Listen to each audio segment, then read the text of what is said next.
Continuons avec le prophète Michée. Michée 5, le verset 3. Voilà ce qui est écrit. C'est pourquoi il les livrerait jusqu'au temps où enfantera celle qui doit enfanter. Et le reste de ses frères reviendra auprès des enfants d'Israël. Jusqu'au temps où celle qui doit enfanter. Marie, frères et sœurs, est connue de Dieu, comme de tout Israël. Marie ne fait pas partie du on. Autrement, Michée, le prophète Michée, n'aurait pas insisté sur son rôle.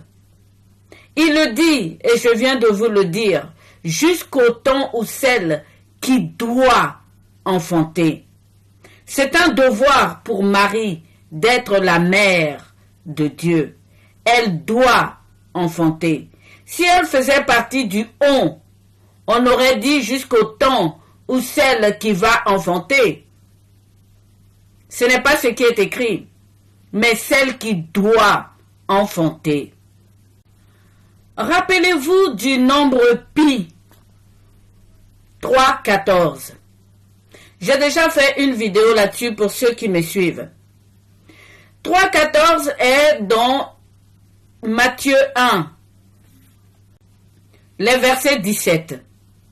Matthieu énumère une succession de générations 3, 14, depuis Abraham jusqu'à Christ. Et nous savons que ce nombre pi est un décimal indéfini.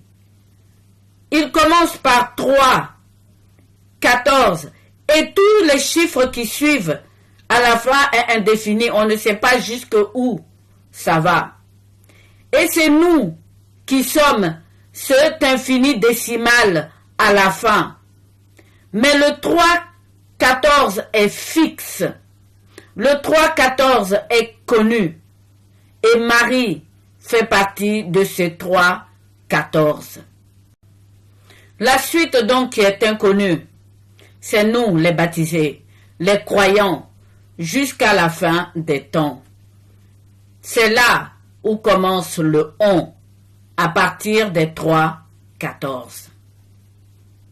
Marie, frères et sœurs, ne fait pas partie des on. Marie est connue de Dieu. La Vierge qui doit enfanter ne peut donc pas appeler son fils Emmanuel. Elle ne peut pas l'appeler Dieu Tout-Puissant, même si elle le croit.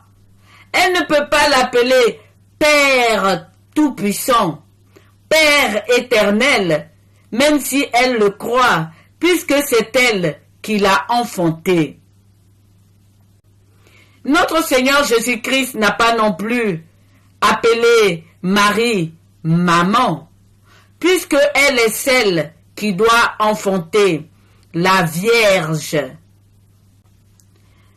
Marie est donc celle qui nous donne le nom véritable de l'Emmanuel, le nom véritable du Machia, le nom véritable du Père éternel, le nom véritable du conseiller, du Dieu Tout-Puissant, c'est-à-dire Jésus.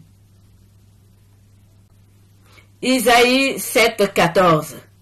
Elle lui donnera le nom de l'Emmanuel, c'est-à-dire Jésus. Frères et sœurs, la parole de Dieu est inspirée. Et Dieu revient souvent sur cette parole pour que nous puissions bien la comprendre si ces prophètes ne l'ont pas mieux transmis. Et c'est en cela que la plupart des personnes qui sont sur TikTok trouvent qu'il y a des incompréhensions dans la Bible.